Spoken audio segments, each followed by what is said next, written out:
We are in week 1 of a new 7-week series called The Jesus Revolution and Why It's Really Good News. That's the subtitle, and why it's really good news. I'm really excited to specifically welcome those of you in the room who are brand new to Jesus. Like you're just like maybe someone invited you today, a friend, a colleague, someone drug you here to church, and you're probably wondering why you're here. But glad that you're part of this. For the next 7 weeks, we are on a journey to explore 7 topics: equality, compassion, consent, enlightenment, science, freedom, and progress. I'll say those again: equality, compassion, consent, enlightenment, science, freedom, and progress. I believe that each of us likes these things, these 7 things. I believe that if you asked a random Canadian whether or not they like these 7 values, I think most would say yes. Most Canadians think that these 7 things, or these 7 values, are really good ideas. Great ideas, actually. But I'm not sure most Canadians realize where these values come from or are rooted in. I'm not sure most Canadians realize that these 7 values are rooted in, inspired by, and deeply connected to Christianity, or what we're going to call the Jesus Revolution, for the next 7 weeks.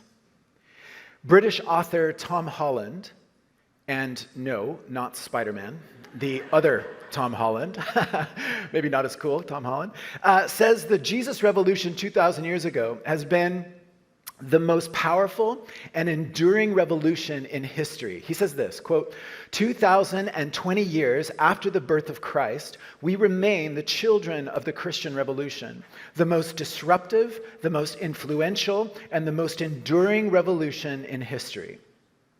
Now, I know that is a big claim, and one that some of you, if you are new to Jesus, you don't have to agree with me just yet. But my hope is that week after week, you and I, as we unpack these 7 things, these 7 values, and we follow the breadcrumbs, that if we do that, I think they will lead us to Jesus. These 7 weeks are inspired by a great book that I read over the summer by an author named Glenn Scrivener, entitled The Air We Breathe. And I would encourage you to pick up a copy. And just so you know, please know this, I do not know Glenn at all. I'm sure he's a great guy, but I am getting no kickbacks by endorsing his book. Just want to let you know that. It's a great book. It's called The Air We Breathe. And his argument is the same as that of Tom Holland, that you and I, even if we don't believe in God, we cannot escape the Jesus Revolution. You and I, in the Western world, by and large, believe in many of the values that come to us from the Jesus Revolution. But they have become so normal to us, like the air we breathe. We take them for granted, like the air we breathe. He writes this: if you're a Westerner, whether you've stepped foot inside a church or not, whether you've clapped eyes on a Bible or not, whether you consider yourself an atheist, pagan, or Jedi Knight, you are a goldfish, and Christianity is the water in which you swim. Like the water a goldfish swims in, we take our belief in the teachings of Jesus for granted. It's just normal to us. We almost don't even notice it, right? So, will you join me for these 7 weeks as we follow the breadcrumbs to find the source for these values that we hold so dear? Today, we begin with equality. Equality. So let's start with some Dr. Seuss. In his book, Horton Hears a Who, we read these words: a person's a person no matter how small. A person's a person no matter how small. Do you believe that? That every person, no matter how young, poor, sick, marginalized, or oppressed, that every person matters? If you believe that, then I believe that you believe in one of the most foundational beliefs in the Bible. As I begin, I want to tell you a story of a little girl named Sheila. Sheila. The Indian Christian philosopher Vishal Mangalwadi, in his book, The Book That Shaped Your World, tells the heartbreaking story of a little girl in his hometown in India named Sheila. Vishal's wife, Ruth, met little Sheila, a tiny 18-month-old girl who was dying in her home of malnourishment. Vishal writes about the encounter that his wife, Ruth, had with this little girl. And he says this: "In the middle of a windowless, dingy room, an 18-month-old living skeleton was lying on a bare string cot, pus oozing from sores covering her body and head, with flies swarming over her because she could not raise her hand to chase them away. Her thighs were only as thick as an adult's thumb. Sheila was so weak that she could not even cry. She only sighed." So Ruth went to the parents and questioned the parents about why they hadn't taken little Sheila to the hospital yet. The parents had all kinds of excuses. No money, no time. They actually had 3 other children that they needed to look after. So Ruth was so frustrated. So she asked her husband, Vishal, the author of the book, Vishal, to come and to talk to the father, to basically beg this father to do something. The Mangalwadis promised that they would fully pay for Sheila's medical bills at the hospital.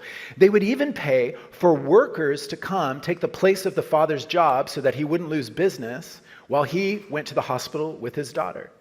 But it was like to no avail. They would not send their daughter to get medical treatment. Simply put, the parents did not find their little daughter worth it. They didn't find saving their daughter worth it. Vishal and Ruth were so frustrated that they got to the point where they threatened to call the police. That if Sheila doesn't go to the hospital, we will call the police. So the parents finally let Vishal and Ruth take the little girl to the hospital, and she got better in the hospital. She got nutrients back in her body. She began to recover, and the Mangalwadis took her to their home to care for her. But after a period of time, the parents came to take her back to her home in fear that she would convert to Christianity if she stayed in the Mangalwadis' home. And the process began again. She went home, she got malnourished again, she started starving again, and Vishal and Ruth again took her to the hospital, then took her back to their place so she got care. And the parents came once again and took her home. And this time she died. She died. This precious little girl passed away in her home. And when I read that story, I was like, what a horror. How could 2 parents let their daughter suffer and die like that? Well, Vishal Mangalwadi from India started to explain the worldview that these neighbors were trapped in. Sheila's parents were trapped in a Hindu worldview, and Mangalwadi explains. He says, quote, "The parents knew that Sheila's life as an unwanted girl in their caste and culture was going to be especially miserable. Her future was doomed to be dark. Therefore, out of their deep compassion for her, they shortened her suffering. Sheila's parents believed that, like themselves, Sheila was trapped inescapably in the clutches of poverty. They held to traditional Hindu fatalism. They did not believe that they could change history, that they could transcend fate and karma, nature and culture. Thus, our conflict was not merely over ethical principles, it was a clash of worldviews." You see, in Hinduism, each life is a soul that gets reborn into a new form. But that form depends on how virtuous you were in your past life. Good or bad karma is like good or bad fortune based on your actions. Karma implies that the pain that you have right now, the suffering that you're going through right now, or the poverty you currently live in, is your own fault. In a previous life, you behaved poorly. So whether it's in this life or a past life, you are to blame. You're getting what you deserve. But think about the implications of this. If anyone is sick, in poverty, suffering, has a disability, or is living in miserable conditions, the message of karma is clear. You did it to yourself. You did this to yourself. So karma is incredibly cruel. Now back to Sheila. If this is karma at work, then why should someone fight for her? Right? She is just living in her own little 18-month-old frail body, the repercussions of a past life. But deep down, let's get honest, deep down, you and I, in our gut, it's like we know this isn't right. Why? Why are we horrified? Why are we filled with outrage when we hear a story like this? Because you and I are breathing a different air or swimming in different waters, right? We have come to follow a different worldview. A worldview that says all human beings are created equal. We are made equal in the eyes of God, which means that each one of us in the room has dignity and value. Much of Western civilization is banking on this worldview. Now, we like to attack our Western civilization for good reasons, right? Lots of errors have been done, horrible sins, right? But much of Western civilization is banking on what we're going to argue today is a Christian worldview. So, where do we get this worldview that all people are created equal? Well, I believe that we receive that from Genesis chapter 1, on the very first page of the Bible. If you were to just open up your Bible, right there it is, Genesis chapter 1. We read this, Genesis 1:27. So God created mankind in his own image. In the image of God, he created them. Male and female, he created them. In the very first chapter of the Bible, we run into this concept called the image of God, or in Latin, it's the imago Dei. The Bible is 100% clear that every human being is made in the image of God. Both male and female are image bearers of God. Why does that matter? Why does that matter? Because this gives every human being dignity and value. We are different than the rest of the created world. We are image bearers of God. And like a parent and a child, we are a reflection of our parent, our heavenly parent. We have value and dignity simply by being human. Now, just so you know, this truth should have been enough truth to have kept Christian slave owners from owning slaves, Christian crusaders from their violence, and Christians from participating in Holocaust, genocides, and residential schools. Any Christian who has participated in these horrific acts are just not reading their Bibles correctly. The image of God in Genesis 1 gives every single human being dignity. And Jesus lived out that Genesis 1 principle of equality everywhere he went. I wish I had time to say a lot more about Jesus, but let me just give you a few examples of how his life modeled a vision for equality. Some of you remember the story when Jesus approaches a woman at a well. She's marginalized. She has to go to this well at a time of day where she's not going to run into other people. She's been pushed to the edges of her community. And yet he valued her and saw her as an equal. He spoke to this woman about the heart of worship. He did not speak down to her. There was no patronizing there. He cared for her. He entrusted much to her. In another story, Jesus travels over the sea to liberate a Gentile, a non-Jewish person, a Gentile from absolute marginalization in his community as well. Seriously struggling in chains with deep mental health issues and a whole lot of dark spiritual things as well. Jesus comes and sets this man free out of deep love for him. He was a human being that deserved the love of God and freedom. Then Jesus spends, in another story, focused time with a woman who had been bleeding for years. She too was cut off from her community, and she needed help, and Jesus gives her healing and help.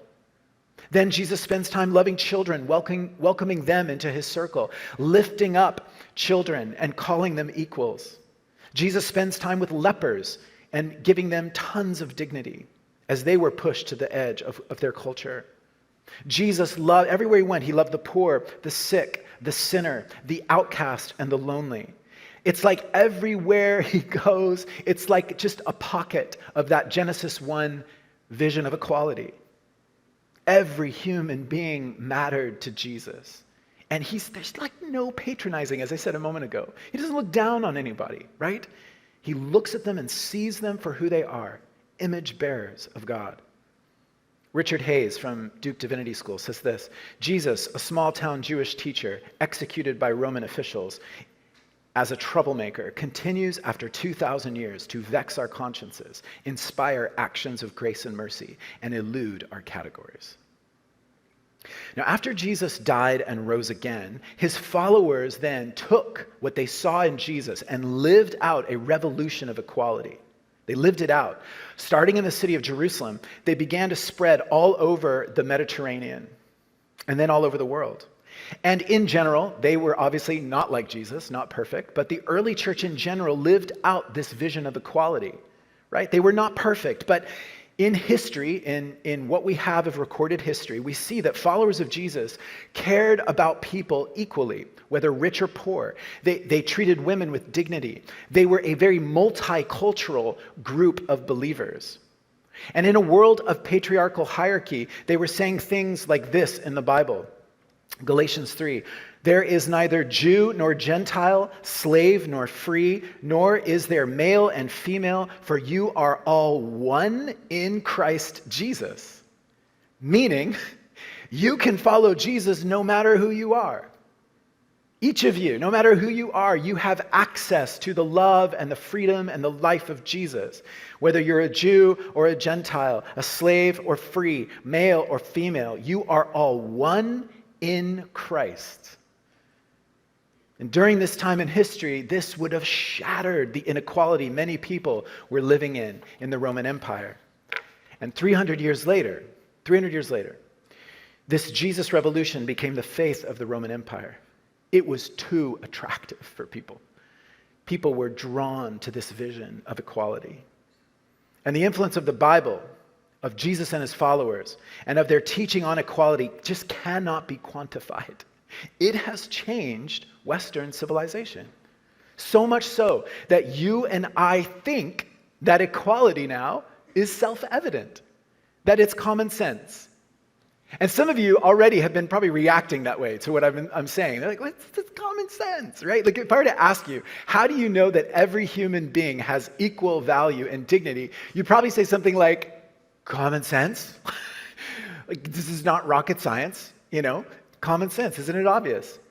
Well, I just want to tell you, I'm really glad it's obvious to you. I'm really glad. I think that's a gift to you from the Jesus Revolution. But unfortunately, world history shows us that it is not obvious.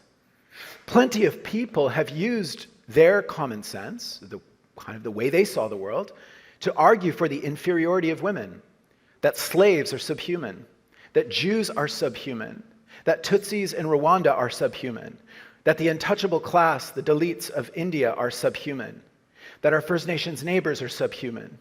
I just don't think it's as clear as you and I would like to think.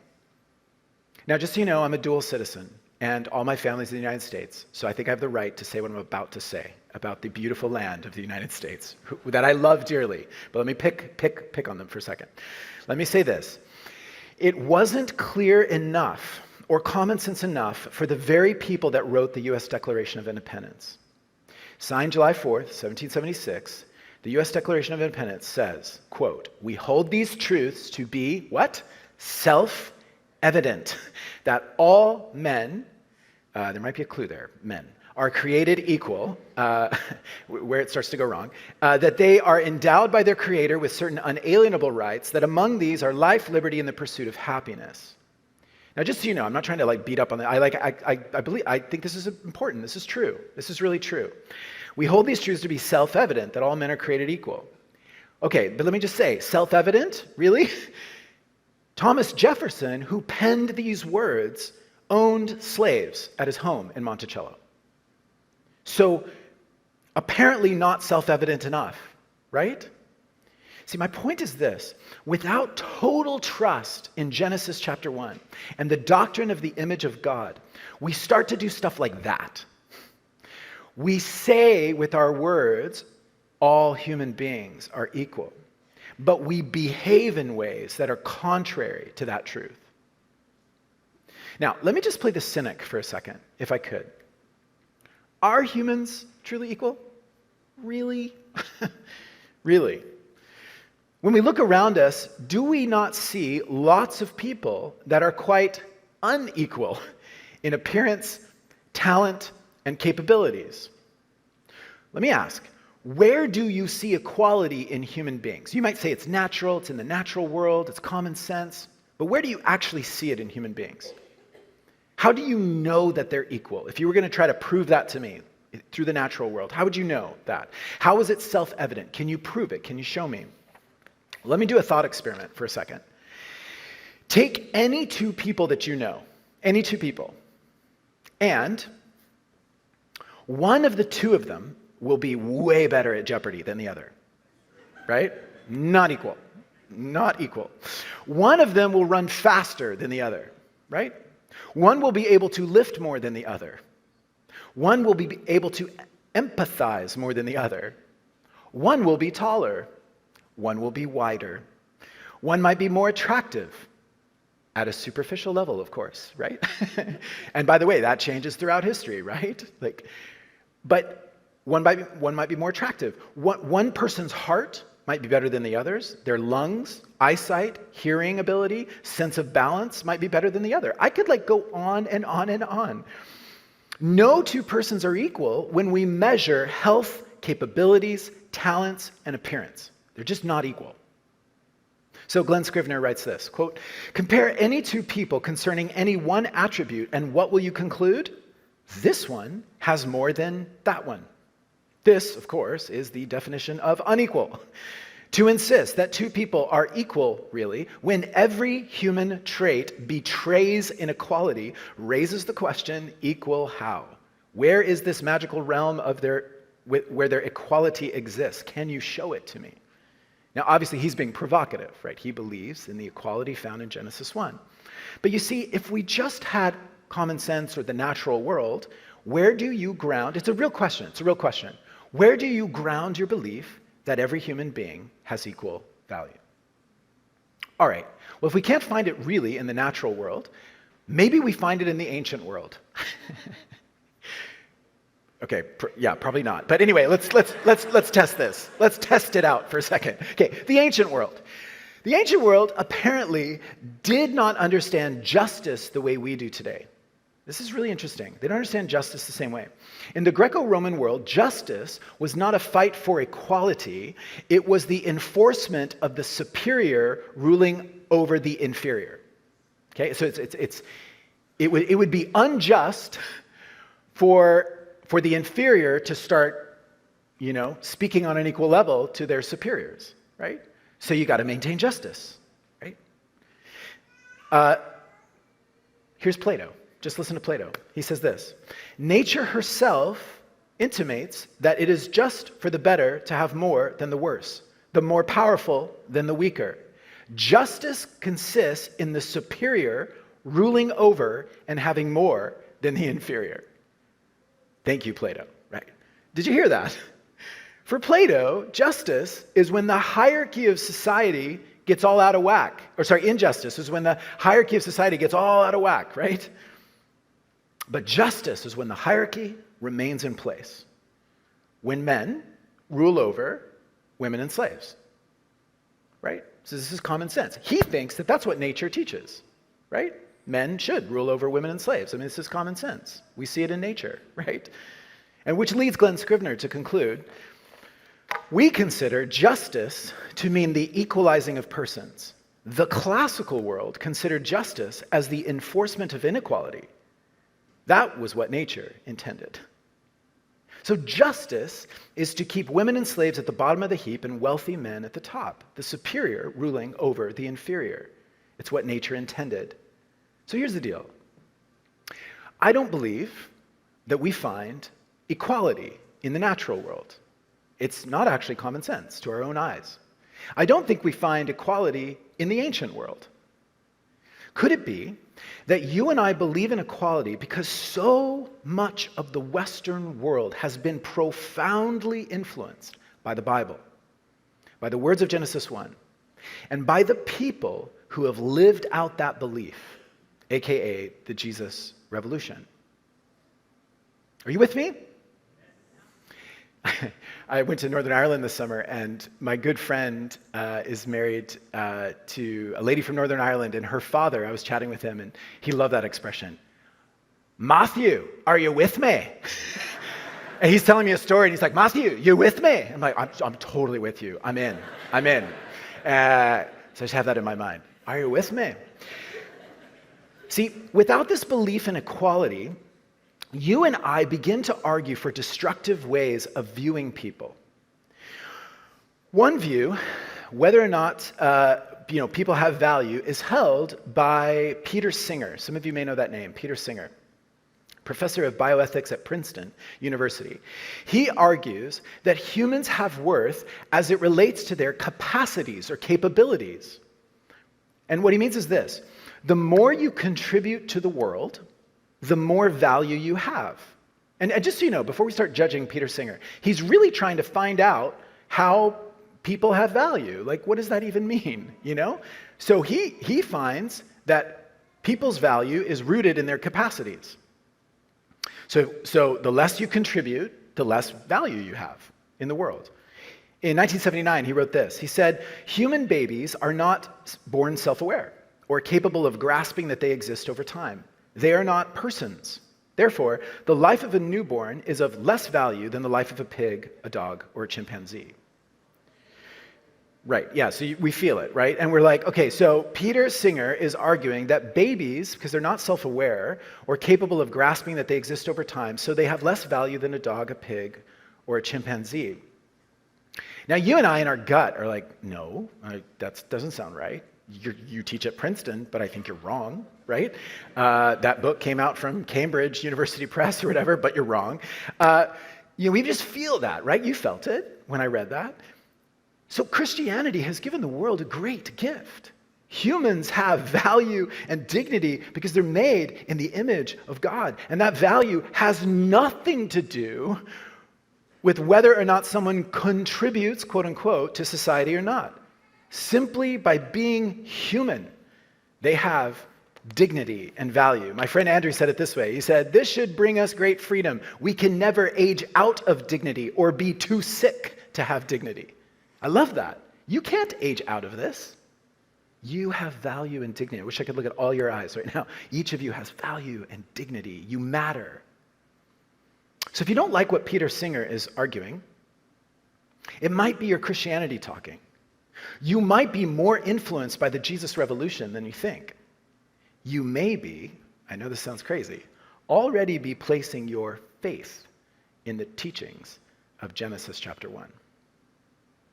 Let's think about Canada for a second.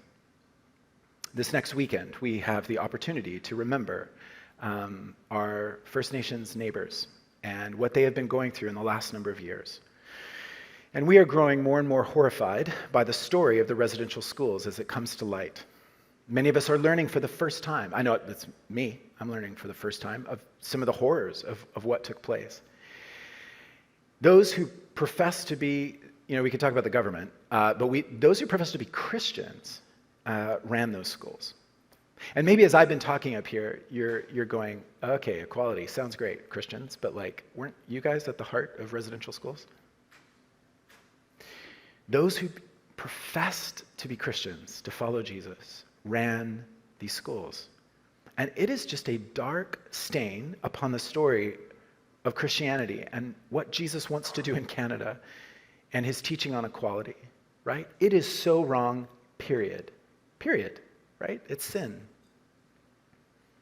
And can I also say that it is the Jesus Revolution that gives you your outrage. It's the Jesus Revolution that gives you your outrage. Followers of Jesus are anchored in the truth of the scriptures that say that every human being matters, that children matter, that all people are created equal. So what is it that bubbles up inside of you? What is it that just fills you with that righteous anger? It's the Jesus Revolution that gives you that outrage, where we say that's wrong. Can I just ask you, in the ancient Roman world, would there be outrage over residential schools? No. Did the empire feel the need to enter into truth and reconciliation with the peoples that they conquered? No, right? Do we think atheist communist or atheist fascist regimes of the 20th century, like the Third Reich or Chairman Mao Zedong's China or Stalin's Russia, were thinking about reconciliation? No. Do we think that right now in India that Hindu theology is leading to the liberation of the Dalit people, the untouchables? No. Does the survival of the fittest, quote unquote, principle where big fish eat the little fish, does that give us our compassion for First Nations children? No. No. The ancient world and many modern ways of viewing the world would find that what the Canadian government did alongside Christian people, what happened to the First Nations children, was simply another day at the office. The Caesars of Rome wouldn't find this even a topic for discussion, right? You're taking a holiday to remember what? No, it's might. Might is right, right? It's not even a topic for discussion amongst the Caesars. So here's the deal. I believe that the outrage you and I feel when we see beautiful First Nations children oppressed by the church and government, that outrage comes from the air you breathe. You have been breathing the air of the Jesus Revolution and the teaching that every human being, every First Nations child is made in the image of God, that each of them are precious in the eyes of God. Each of them are a work of art from the Creator. When we say every child matters, we believe that because God made them and they are His precious works of art. That cannot be proven in the natural world, I don't think. That is a belief. You believe that. I believe that. We are putting our faith in Genesis 1, that God created mankind in His own image. So these beautiful First Nations children stand as equals in society. Sheila matters. Locally, right here, our Catesy and Kwantlen children matter. A person is a person, no matter how small. Now let me just say this really clearly. If you believe that Sheila's life was worth saving, if you believe that a person is a person, no matter how small, if you believe that people are to be loved, valued, and given dignity, I think you will love Jesus. I think you are closer to belief than you might think.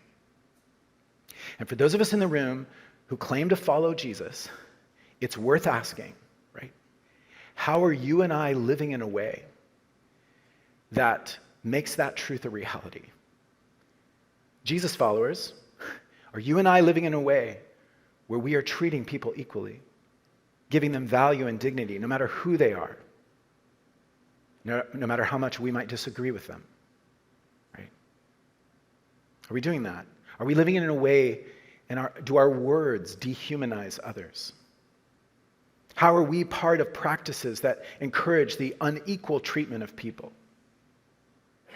Do we care about that?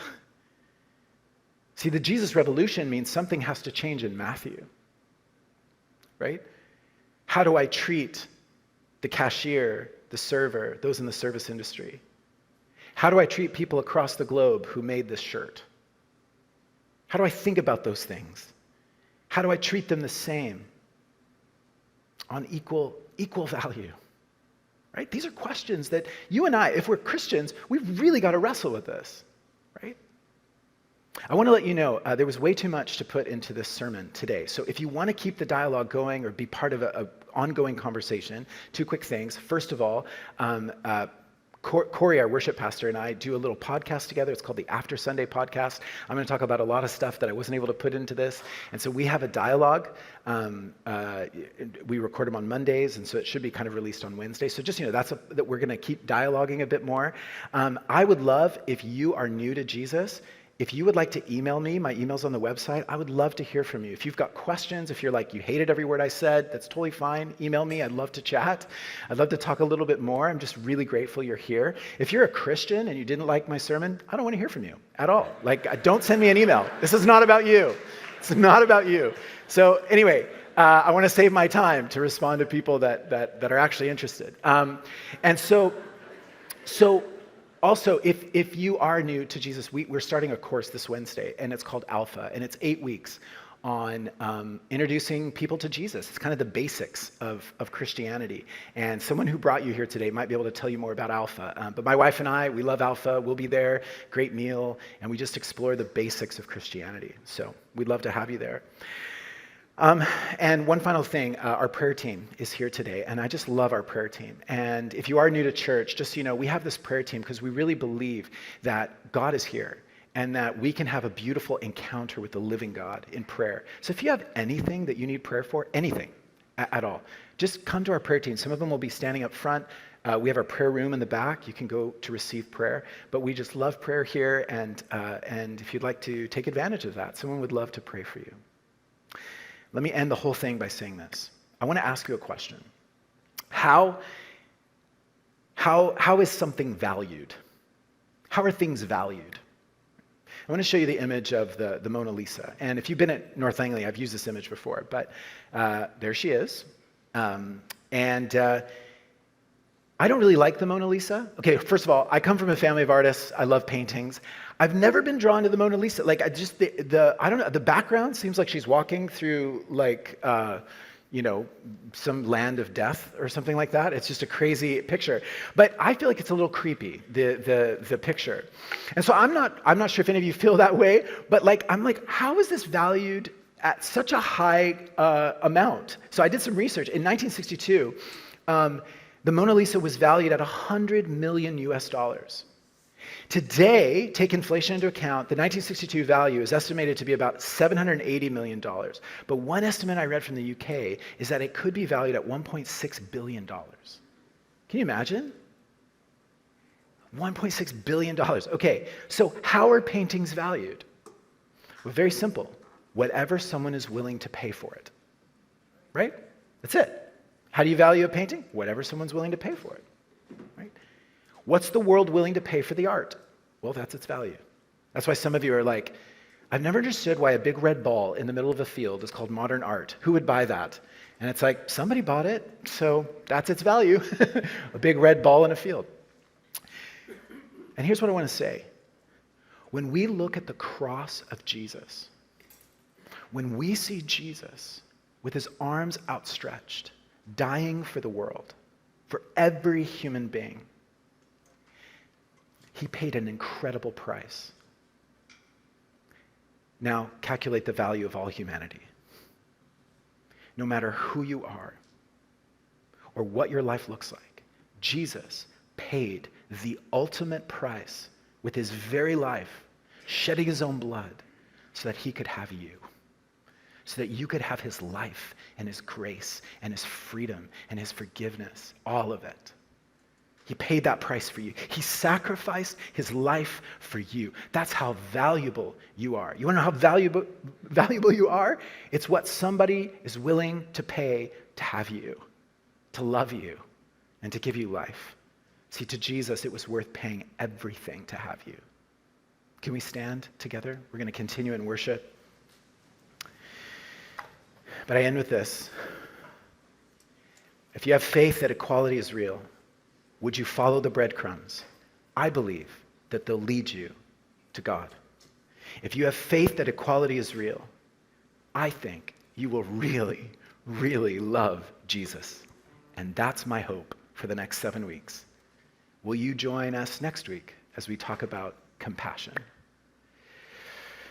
God, we are so grateful that you have called us little image bearers of you. What incredible dignity you've given us. And we're so grateful. Would you show us how to treat those around us, everyone around us, with that same dignity, with that same love? And Lord, we are so grateful for the cross. We're so grateful for paying the ultimate price for us. And we love you. Amen.